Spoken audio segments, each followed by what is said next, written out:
Hola Martín. ¿Nos escuchás bien? Sí, ¿Cómo estás, Martín? Muy buenos días. Te saluda Sergio buen día. Centenaro, Ronnie Fuchs, aquí en Radio Lateral, haciendo con Fundamento Criollo en la mañana. Un gusto siempre saludarte, Martín. Bienvenido aquí. Bueno, igualmente, muchachos. Espero que se encuentren bien. Bueno, democracia y geopolítica. Creo que tenemos para 12 horas, básicamente, pero si se puede comprimir en 20, 25 minutos, tanto mejor. Y si querés arrancar un poco cómo fue tu experiencia como candidato, precandidato a presidente en las PASO de este domingo. Bueno, realizamos una gira que arrancó por Lincoln, donde nos recibió el 26 de julio el sindicato de Luz y Fuerza, y luego hicimos a Meguino, San Rafael Mendoza, Cipolletti, Bariloche, estuvimos en el INVAP, el Instituto en Investigaciones Aplicadas, cosas importantes para contar sobre el desarrollo científico-técnico del país y las posibilidades de generar miles de fuentes de trabajo a través de la producción de una electrónica de base nacional, de un plan nuclear argentino para duplicar la capacidad de generación eléctrica del país, y después volvimos por invitación del artista Veroiza y del grupo de metal pesado Chehuelche, que son quienes acompañan a Ricardo Iorio en este momento, a Cutralcó y Plaza Winkle. Te vimos con Ricardo Y Iorio, con la boleta tuya en la mano.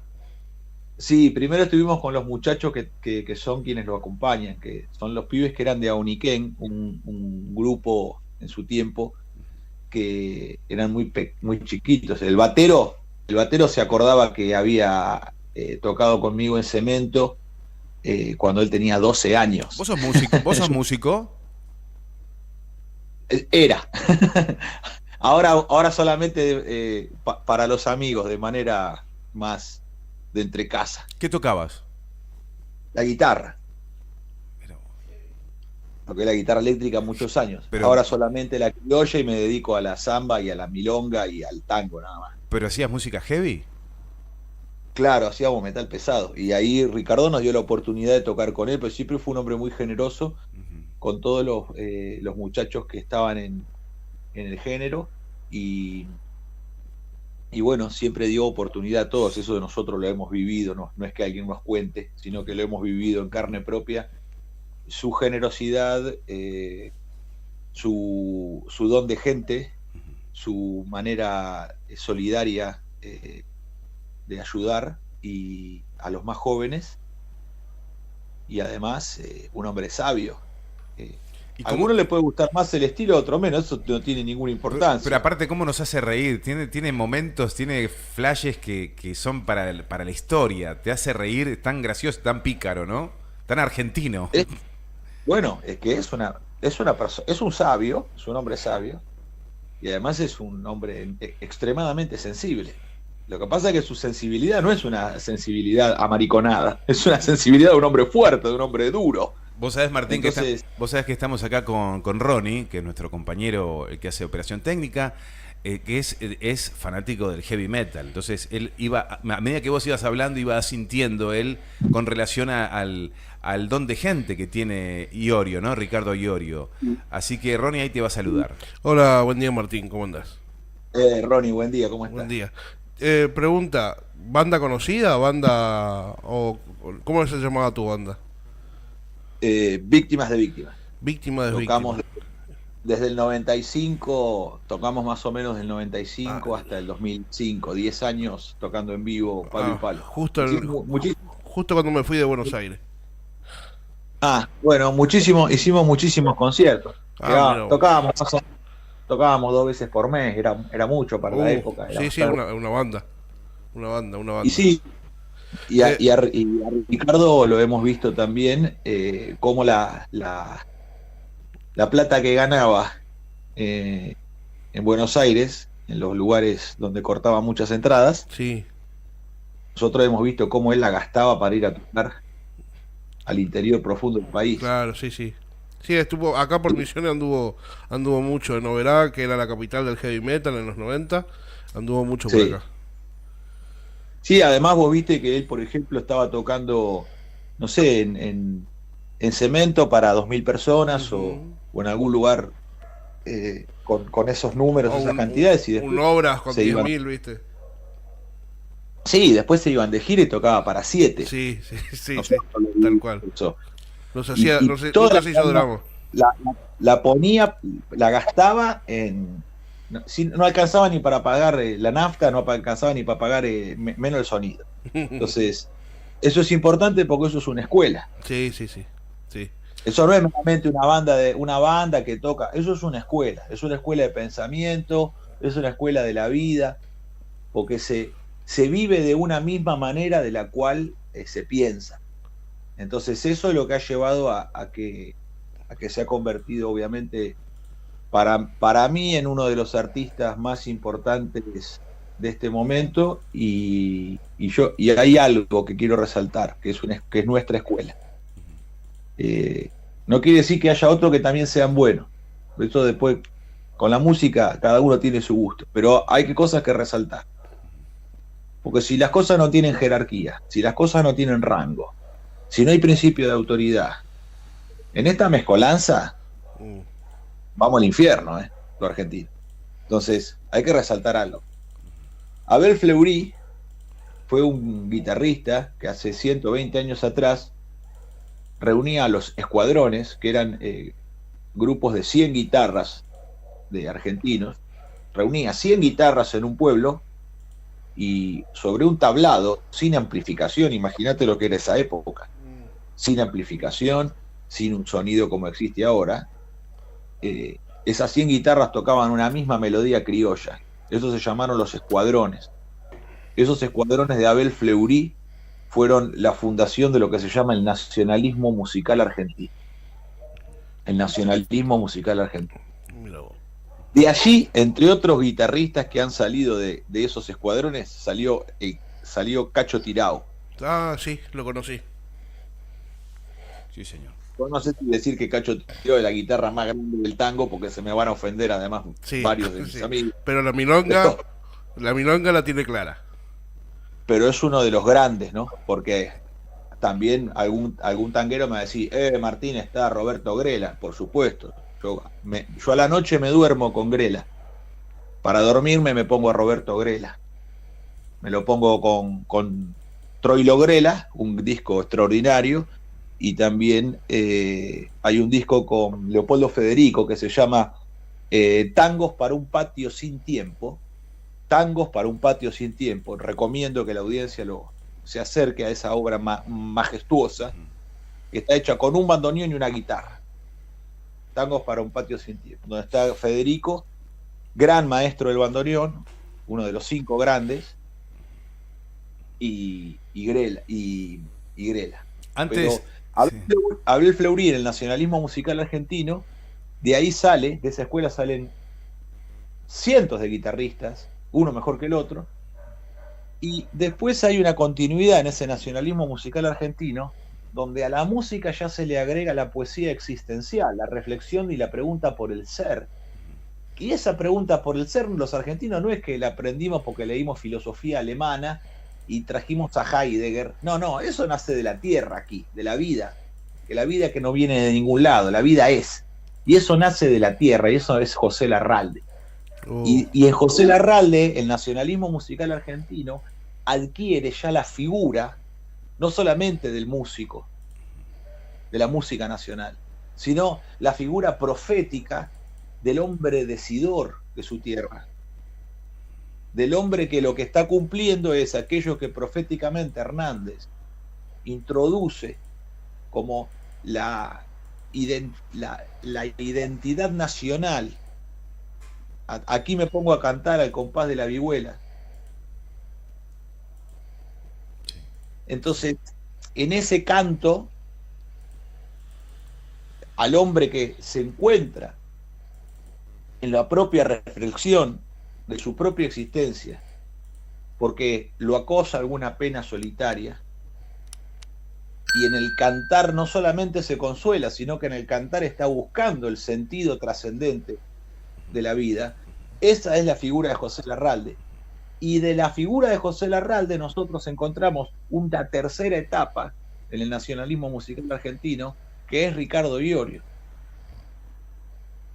que es el hombre que se mantiene a lo largo del tiempo con una línea nacional que es continuidad de eso. Esa es la tríada del nacionalismo musical argentino. Hay otros también, por supuesto, Claro. porque yo cuando digo José Larralde estoy diciendo de los hermanos Verbel. ¿Quién puede poner a uno por encima del otro? Es una tontería, es un absurdo, no es una competencia. Pero en José Larralde nosotros lo que podemos decir es, en él se sintetiza una época. Como cuando hablamos de San Martín, de Rosas, de Irigoyen, de Perón. San Martín sintetiza una época, Rosas es una época. Obviamente está Rosas, Bustos en Córdoba, Estanislao López en Santa Fe, Andresito en Corrientes y las Misiones, Artigas en la Banda Oriental, el Chacho Peñalosa, Facundo Quiroga en La Rioja, Felipe Varela en Catamarca, los caudillos federales. Pero obviamente que nosotros que decimos, la época, ¿quién logra sintetizar la época? Rosas. Porque es el que derrota a la flota anglo-francesa. Y bueno, y después Irigoyen y después Perón, ¿no? Cuando uno dice Perón, dice Evita. Es imposible concebir a los dos por separado. Es un ser bifronte, como decía Leopoldo Marechal. Ese ser bifronte que es Eva Perón y Juan Perón es una unidad total, un absoluto argentino. Martín, volviendo un poquito, hermoso lo que estás desarrollando. Quiero dejarle a Martín los saludos que van dejando los compañeros en el chat. Sí. Jem dice, vamos Martín. Judith dice, saludos Martín desde Entre Ríos, viva la patria. Y Helio Guida dice, un saludo desde Rosario. A los compañeros de Posada, Apóstoles y San Vicente, vamos Martín. Ángel Mauro dice, hola, gracias Sergio por el espacio, muy buen programa. Y bueno, Judith sigue saludando, es un placer escuchar a este hombre. Ramírez en Concepción del Uruguay, dice también Judith agregando. Gracias a todos, muy amables a todos. Tratamos siempre de, cuando tenemos la oportunidad de comunicarnos de esta manera, poder compartir lo mejor que tenemos. Y lo mejor que tenemos generalmente es un sentimiento, o es algo que hemos aprendido que merece, a nuestro propio regocijo, merece ser compartido con los demás. Porque las cosas que son compartidas son más lindas. Sí, la verdad tenemos gente que te quiere muchísimo, que te apoya, no solamente políticamente, sino humanamente. Eso lo notamos permanentemente cada vez que tenemos la oportunidad de conversar con vos. Vemos el afecto, el cariño y el respeto que hay en todo el país, porque recibimos mensajes de todo el país, algo que no ocurre habitualmente y nos pasa cada vez que conversamos. Como Javier Felipe, que manda saludos de Mar del Plata. Bien, bien. Martín, ¿cómo...?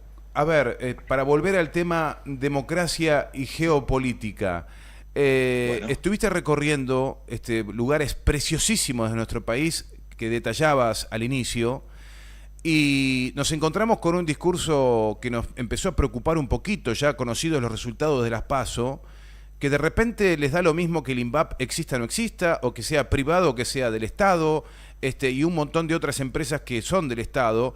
Yo solo pensar por un segundo en lo que pasa por tu cabeza cuando ves que el candidato más votado en las PASO tiene estos planes, me imagino que te hierve la sangre como le pudo pasar a Manuel Belgrano cuando escuchaba otros disparates. ¿Qué reflexionaste en estos días y cuál es la amenaza que tiene la Argentina hoy? Bueno, en orden de jerarquía, para que las cosas queden claras, los candidatos de la partidocracia demoliberal son los candidatos de la embajada. Nosotros presentamos una lista de tercera posición con mucho esfuerzo.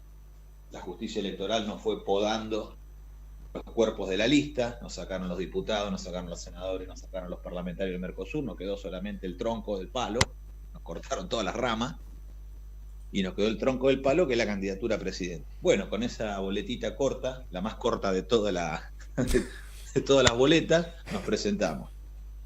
Bueno, en ese campo de acción, por responsabilidad de la justicia electoral, incluso de aquellos que son los apoderados del partido con los cuales nos presentamos,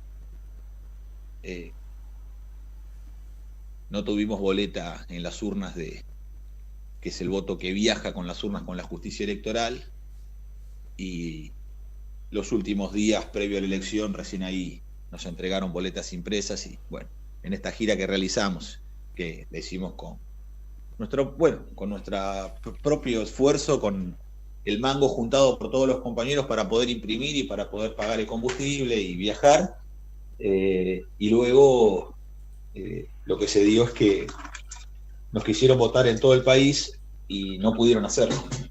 Entonces, lo que sí quiero resaltar en este sentido es que, más allá de la cantidad de votos emitidos, la realidad es que verificamos que el Movimiento de Liberación Nacional se encuentra no solamente en las 23 provincias argentinas, sino en muchas localidades de las cuales todavía no hemos visitado ni pasado, pero que nos llamaban planteándonos que faltaban boletas, que querían que estuvieran. El sistema partidocrático, bueno, es una putrefacción inmunda que todo el mundo conoce, quien está metido medianamente en el tema, y esto es lo que ha alcanzado en este momento es principalmente el repudio, ese repudio del pueblo argentino, que es la baja concurrencia a la elección, ¿verdad? Ahora todos quieren decir que no, en realidad siempre vota menos gente que la del padrón. Sí, pero cuando votaba todo el padrón, lo festejaban como una victoria. Y ahora que no vota todo el padrón, dicen que no, que es normal. Pero bueno, es el arbitrio y el capricho de los déspotas. Hemos visto cosas asquerosas en esto, que es parte de que este fantoche de Javier Milei, que lo que viene a proponer es lo que ya se hizo en la Argentina, lo que ya hizo Domingo Felipe Cavallo y Dromi en la década del 90, que es la destrucción del Estado, la privatización, pero el aumento de la carga impositiva a la vez que el aumento del tamaño del Estado en la administración pública. Porque lo que se destruyó en los 90 fue el Estado empresario. En los 90 no se destruyó la administración pública. La administración pública creció, donde se incorporó a una inmensa parte de la militancia a las rentas del Estado. ¿Está bien? Como coto de casa. El Estado como espacio en el cual se realiza la política. Entonces, los partidos políticos se terminan fundiendo, las estructuras políticas se terminan fundiendo dentro del Estado, y lo que es el ámbito de la política termina cruzado con la administración del Estado. Entonces, esto ocurre en la década del 90. ¿Cómo se da en la provincia de Buenos Aires? Es el ejemplo muy, muy claro por el tamaño que tiene la provincia de Buenos Aires, su población, ¿no? Y las grandes movilizaciones que han tenido lugar en otras épocas. Esto ocurre cuando en los 90, en la provincia de Buenos Aires, se empieza a rentar la militancia. Dualde. Se empieza a rentar la militancia. Antes la militancia era un acto de servicio voluntario. Todo el mundo tenía laburo y la militancia tenía un tiempo, tenía un horario, ¿no? Bueno, esto se empieza a reemplazar. Se cierran las unidades básicas como espacio de debate de la política, como espacio de la formación, como espacio del compartir la doctrina, como el espacio en donde era posible que los más viejos fueran transmitiendo a los más jóvenes lo que era la doctrina nacional justicialista, leer los libros de Perón, no las interpretaciones de José Pablo Feynman, las interpretaciones de el mitromarxismo, las interpretaciones de la Facultad de Sociología. No. Perón, directo. Los textos de Perón. La fuerza es el derecho de las bestias, filosofía peronista, conducción política, comunidad organizada, doctrina justicialista. Todo eso se apaga en la década del 90, se cierran las unidades básicas y comienza la militancia rentada. Esto nos lleva a la actual situación, donde no se sabe en este momento qué carajo es el peronismo. Para un joven, nosotros los que tenemos otra edad, yo soy generación 76, yo creo que comprendo lo que es la doctrina, o por lo menos sí puedo determinar qué cosa escribió Perón y qué cosa no, qué cosa él dijo y qué cosa él hizo y qué cosas son interpretaciones o falsificaciones de lo que es nuestra doctrina. Este proceso nos lleva a que el peronismo en la década del 90 fue vaciado bajo la doctrina del consenso de Washington, donde los norteamericanos y los ingleses, porque los teólogos de todo esto son los ingleses, es Margaret Thatcher principalmente, la cual es admirada por Javier Milei, lo ha dicho él mismo, no es un acto interpretativo nuestro. Y con el proceso de privatizaciones y desregulaciones de la década del 90, que lleva adelante el gobierno de Margaret Thatcher, en el mundo y en la propia Inglaterra, Thatcher dice, estas reformas son solamente las reformas materiales, pero esto no termina aquí, nosotros vamos por el alma humana, dice Thatcher. Entonces, el contractualismo, la idea de que la sociedad está constituida por hombres que son lobos del hombre, ¿no? El hombre que es enemigo del hombre, el hombre que es lobo del hombre, requiere de un contrato social con el cual constituir una sociedad a través de un pacto. Esa es la idea del inglés. El argentino, ¿qué concibe? No, eso es falso. El hombre no es lobo del hombre, el hombre es la alegría del hombre. Y nosotros debemos aprender a vivir como hermanos. Y debemos cumplir con aquel pedido de hace 2000 años, de cumplir con una sola ley, que es amarse los unos a los otros. Bueno, eso es la base de la doctrina nacional justicialista, que es humanista y cristiana, y es la base de la doctrina nacional argentina. Porque Perón no viene a crear algo nuevo para imponer, Perón él mismo lo dice. Dice, yo he comprendido, he estudiado, he aprendido, y desde allí puedo traer esta síntesis que creo que es la que representa el sentir del ser nacional del argentino. Entonces, la doctrina argentina que dice que en realidad nosotros somos personas, personas singulares, que compartimos valores en común, y esos valores en común lo que crean es una común unión, una comunidad, una común unión, no a través de un contrato, a través de un acuerdo. Acuerdo, en latín, se dice ad cordis. Ad cordis significa del corazón, ad cordis, del corazón. Entonces nosotros lo que tenemos es un acuerdo a través de determinados valores que constituyen una comunidad. Tiene que ver con el espíritu, no con la razón cartesiana. Esa es la gran diferencia de escuelas. La nuestra, como bien dijo Perón, es la escuela que se nutre del mundo helénico, la filosofía de los griegos, que se nutre del derecho romano, que es el derecho de la ley natural, y de la fe de los cristianos. ¿Eso qué es? La marcha de la hispanidad, es la marcha de la hispanidad en el continente. El mayor acto civilizatorio que existe en la especie humana. La otra línea, ¿qué es? Lo que supo explicar, pero la otra línea es la línea inglesa. La línea inglesa de nuestros enemigos, ingleses y yanquis, que es la del contrato social, la del hombre lobo del hombre, la que es utilitarista y la que es materialista, la que concibe al ser como algo disponible para el sistema capitalista de explotación. Al igual que la doctrina marxista, que es la que considera al ser disponible dentro de la maquinaria estatal de realización del comunismo, del socialismo. Bueno, nosotros somos una tercera posición espiritual, que es completamente distante a ambos materialismos y que lo que concibe es que es posible alcanzar en la vida la realización perfecta de la vida humana. El haber perdido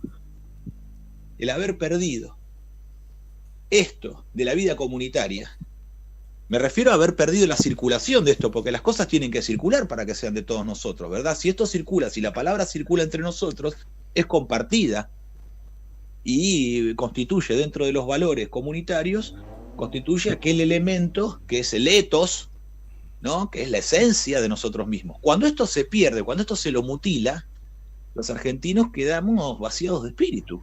Entonces se puede producir un fenómeno como el que acaba de ocurrir, es que por la bronca que genera la partidocracia demoliberal, por la bronca que da el sistema de partidos políticos y sus candidatos, la gente por bronca vota a Milei.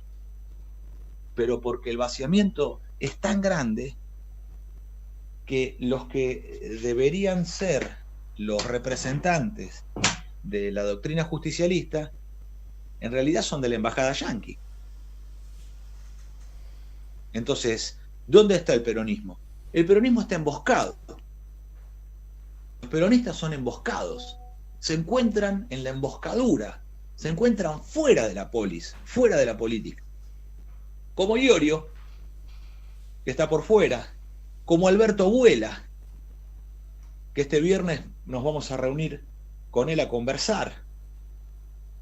Nos ha dado el apoyo.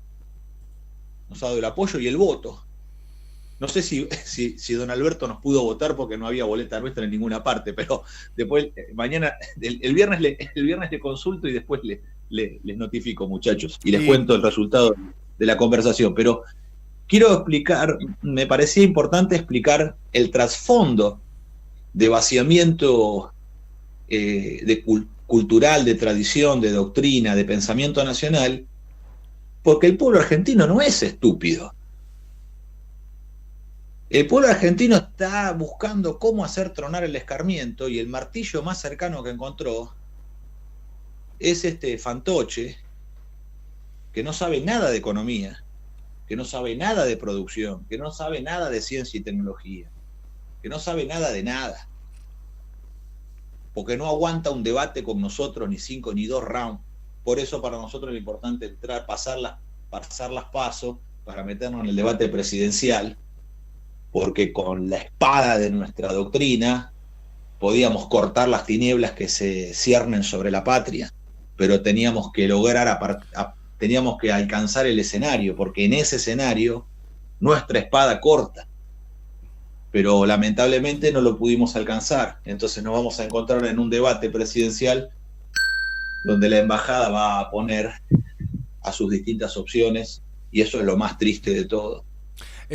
Martín, cuando vos escuchás que se sostiene en la Argentina que el capitalismo es el mejor sistema que hemos aprendido a manejar y que de alguna u otra manera, qué sé yo, dicen hay capitalismo salvaje, hay capitalismo que tiene otras características, es el mejor sistema. Yo no puedo estar de acuerdo con eso. ¿Cuál es tu opinión? Claro, es que justamente es parte del vaciamiento doctrinario. Tenés que escuchar a algunos peronistas que dicen que el peronismo es un capitalismo, que el peronismo es un tironeo por izquierda y por derecha, tal cual en la década del 70. Porque el espíritu de esta época, el espíritu de esta época es el resabio de la discordia de la década del 70. Entonces, septuagenarios y octogenarios intentan utilizarnos a nosotros, y ya a los más jóvenes, a los de 20 años, no pueden llegar porque ya no les dan bola. Los pibes de 20 años, e incluso los que tienen cerca de 30, a todos esos viejos no le dan más bola. No los quieren ni oír. Pero todavía siguen destilando su veneno de la década del 70, por izquierda y por derecha. Destilan el veneno de la década del 70 por izquierda y por derecha. Cuando Perón, recordemos, que es el que le propone a Balbín un gobierno de unidad nacional, sabiendo el peligro que se cierne sobre la patria. Y incluso hasta la CGT dice, no, Balbín no, Perón. Después la izquierda decía, no, Perón Cámpora, quería su parte.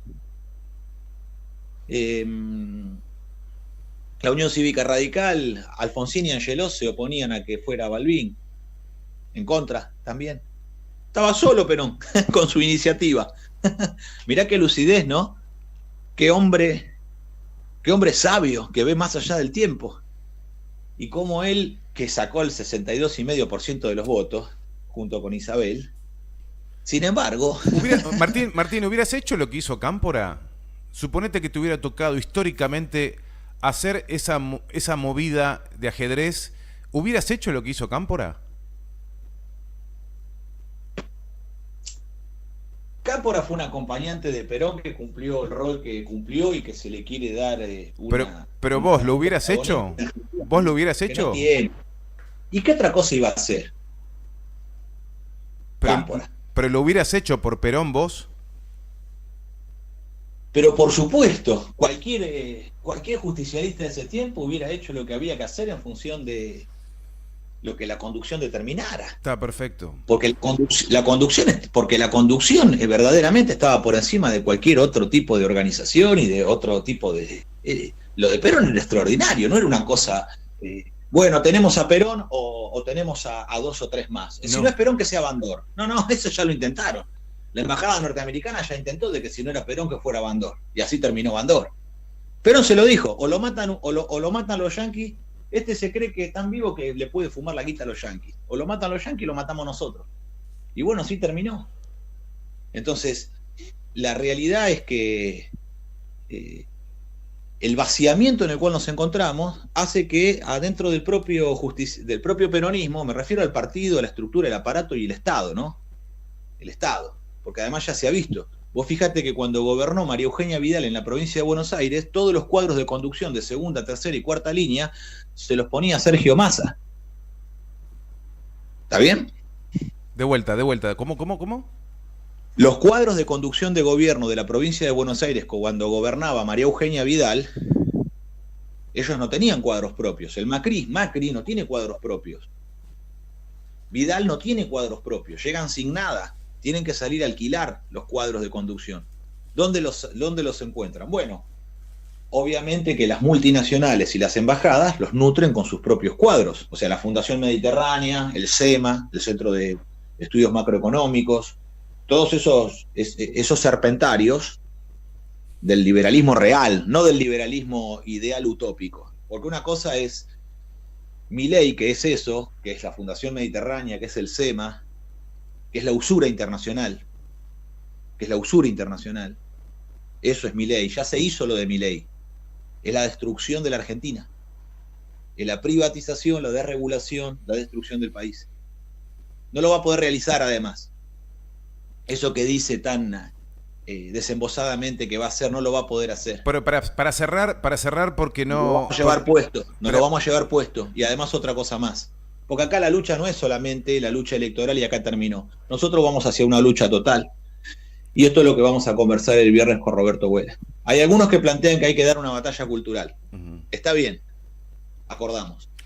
Hay otros que plantean, como Vuela, que hay una batalla semántica, por el sentido y la palabra. Con toda esta estupidez que han puesto ahora, intentan imponer en la Argentina, que no la pueden imponer, tienen que poner guita y todo lo demás, y termina saliendo el tiro por la culata porque a los boludos del lenguaje inclusivo les apareció Milei en representación de la bronca que ellos mismos generan. Entonces, toda esta progresía, esta socialdemocracia está muerta. Lo único que tiene es al Estado como coto de casa en el cual se refugia, y que por eso la gente vota a Milei, porque el diagnóstico de Milei es correcto. Hay una casta política, sí, es verdad, que se enriquece a través del Estado, que es el campo que debería ser común a los argentinos, también es verdad. Ponen a sus hijos, sus parientes, y están todos, han tomado el Estado, sí, es verdad. Entonces el diagnóstico de Milei es correcto. Ahora, ¿cuál es la propuesta de Milei? Bueno, la propuesta de Milei no es hay que destruir a la casta, es hay que destruir al Estado. Entonces, frente a un diagnóstico que es percibido como verdadero por la mayoría, cuando digo la mayoría estoy diciendo de la primer expresión electoral, la primer minoría que se ha nucleado ahí. Nosotros lo que tenemos que observar es que si nosotros no volvemos a nuestra doctrina profundamente humanista, profundamente cristiana, no volvemos a las bases constitutivas que nos han permitido a nosotros la mayor transformación política que se ha dado en la patria, que es el gobierno de Juan Perón del 46 al 55, e incluso el plan trienal que no se terminó de realizar, pero del 73 al 75, con el gobierno de Isabel Perón, porque el golpe militar fue contra el último gobierno peronista, que fue el de Isabel. Si nosotros volvemos a esas bases y esas fuentes, podemos ponernos de pie y reconstruirnos como movimiento nacional en la tercera posición, expulsando las conducciones que responden a las embajadas extranjeras. Martín, para finalizar, se suele decir, y estoy escuchando mucho, que, bueno, ya sabemos la opinión que tenés de Sergio Massa, ya sabemos la opinión que podés tener del arco de lo que es Juntos por el Cambio, pero hay una idea que se intenta instalar en este tercio, este tercer tercio, que es Javier Milei, y que dicen que él no es candidato del sistema. Sí lo es Sergio Massa, sí lo es Patricia Bullrich, pero no Milei. Es como que es el díscolo que apareció de un repollo o bajó de un platillo volador. ¿Es así? ¿Vos sostenés que él tampoco es del sistema? Está claramente su alineamiento internacional con las embajadas a las cuales él tributa, frente a las cuales él se arrodilla. Nosotros no nos arrodillamos frente a ninguna potestad, frente a ningún principado, solo nos arrodillamos frente a Dios.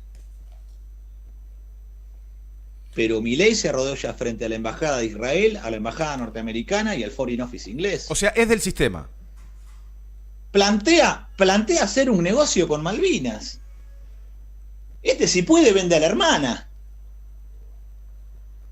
Plantea hacer un negocio con Malvinas. Él se plantea diciendo, no, yo tengo una propuesta superadora, lo arreglamos por plata. Entonces, la va a vender como usada la hermana. Quiere mantener el status quo, que son los acuerdos de Madrid, firmados por Domínguez Felipe Cavallo, el cual considera él el mejor ministro de Economía de la Argentina, la ley de protección de inversiones inglesa, la 24.184, que no es que, bueno, qué peligro porque Milei quiere sostener la ley 24.184 de inversiones extranjeras. No, es la que viene sosteniendo el Frente de Todo y la que viene sosteniendo la Unión Cívica Radical, viejo. Hace 30 años que está vigente la ley de protección de inversiones inglesas. Y lo mismo la 23696 de reforma del Estado. Hoy 17, sí, ¿verdad? Sí. 17 de agosto. Sí. Es el aniversario del general San Martín. Pero hoy también hay que recordar que el 17 de agosto se sancionó la ley 23696 de reforma del Estado, pisando nuestra fecha patria con un acto de oprobio y de rendición incondicional frente a nuestros enemigos, que es la ley de reforma del Estado 23696 de Cavallo y de Dromi y de Menem, que en la década del 90 puso a privatizar las 27 empresas del área de defensa. Fíjate vos, en el aniversario del gran capitán, del general San Martín, del gran libertador del continente, en ese mismo momento, con el decreto 1398, se pone a privatizar las 27 empresas del área de defensa. Se privatiza la defensa nacional, se entrega la defensa al enemigo, y no es que se privatizó para que el enemigo viniera a modernizarla. El área material Córdoba, la fábrica militar de aviones, desde que entró la Lockheed Martin de Estados Unidos, nunca más se fabricó un avión en el país. El Pampa es un ensamble de componentes extranjeros que los gobiernos de turno lo utilizan porque todos los años le pegan una calcomanía nueva y dicen, tenemos el Pampa 3, el Pampa 4, el Pampa 7, el Pampa 25, y es el mismo avión, es un avión de entrenamiento, que todavía no lo terminan de artillar, que es lo que necesitaríamos para tener por lo menos un avión artillado, un avión de defensa naval en el Atlántico Sur, y todavía siguen dando vuelta como moscas sin culo con respecto al tema. Lo mismo ocurre con el Cóndor. El misil Cóndor fue entregado a los Estados Unidos de Norteamérica por pedido de Inglaterra, porque desestabilizaba la geopolítica en el Atlántico Sur, porque podía ser disparado desde el continente e impactar en Malvinas. No necesitaba ser embarcado en avión ni en barco. Se entregó Somisa y Altos Hornos Zapla, fábricas militares de acero creadas por el general Sabio, la primera en 1943, con la ley 12.709 de Fundación de Fabricaciones Militares, y la segunda, Somisa, con la ley 12.987 del Plan Siderúrgico Argentino. Se entrega Altos Hornos Zapla, se entrega Somisa al extranjero, las fábricas militares de acero. Esto es lo que se hizo hace 30 años. Y el resultado en el cual hoy nos encontramos, donde más de uno anda desorientado, golpeándose contra las paredes porque no sabe qué mierda pasó en estas elecciones, que cómo puede ser que este personaje haya sacado los votos que sacó. Hay que entender que el pueblo argentino está buscando hacer tronar el escarmiento. Y ese hacer tronar el escarmiento, el martillo que encuentra más a mano es este. Lo que pasa es que con este martillo el pueblo no va a poder hacer tronar el escarmiento sobre la casta política, sobre la oligarquía política que lo oprime, que lo somete y que se burla del pueblo. Va a ser una catástrofe, pero vamos a entrar en la pedagogía de los cataclismos. Vamos a entrar en un momento que va a ser la pedagogía de las catástrofes. Se va a aprender con mucho dolor. Yo lo lamento muchísimo, para mí es terriblemente triste lo que está pasando en el país. Pero no es triste ahora con el resultado electoral. Es triste cómo nos vienen haciendo cagar de hambre. Un inútil para todo servicio como Alberto Fernández, que dijo que venía con un gobierno de científicos. ¿Cree que somos idiotas nosotros? Mirá la situación a la cual nos llevaron. Y ahora le quieren echar la culpa al pueblo, diciendo que el responsable es el pueblo argentino, que ellos son los buenos. Entonces, es un tiempo de verdaderamente reflexión de los argentinos para poder comprender que hay un plexo jurídico de sometimiento, la ley 23696 de reforma del Estado, la 24.184 de protección de inversiones inglesas, los acuerdos de Madrid, la ley de entidades financieras que todos denuncian pero nadie deroga, donde la usura internacional, la división internacional del trabajo como régimen de producción, el plexo jurídico contractual del inglés, tiene a la nación atada, maniatada. Y en esta Argentina tan barata, donde vamos a terminar a fin de año con $1 a 1.000, vienen los gringos y nos compran la tierra por 2 pesos. Nos están vaciando por desposesión. Sergio, se están comprando la Argentina por 2 mangos. Y acá el criollo no tiene un pedazo de tierra. Es momento de un plan de población, un plan de poblamiento y un plan de natalidad para entregar hectáreas a todos los argentinos en todo el territorio nacional. Hay que ocuparle el territorio, a como dé lugar. Y esto solo se puede hacer desde la planificación del Estado empresario.